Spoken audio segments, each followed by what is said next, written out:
बिस्मिल्लाहिर्रहमानिर्रहीम। अस्सलाम वालेकुम friends, welcome back to YouTube my channel.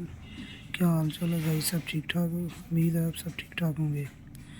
Video का आगाज़ शुरू करने से पहले मैं आप लोगों को बताना चाहता हूँ कि मैं इस यूट्यूब चैनल पर मेरा नया चैनल है, तो प्लीज़ मुझे आप लोगों के सपोर्ट्स की ज़रूरत है। जितना हो सके तो जितना ज़्यादा हो सके मुझे सपोर्ट करें। तो इस वीडियो में आज हम आपको प्रोस्पान एम सिरप के बारे में बताएंगे, इसके फ़ायदे क्या क्या हैं। प्रोस्पान एम सिरप बलगमी खांसी के लिए बहुत ही ज़बरदस्त सिरप है। विद मेंथोल फॉर अडल्ट के साथ है।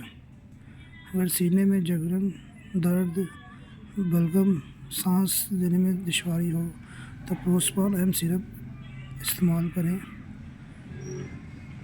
इस सिरप के बहुत ज़्यादा फ़ायदे हैं। अल्लाह हाफिज़।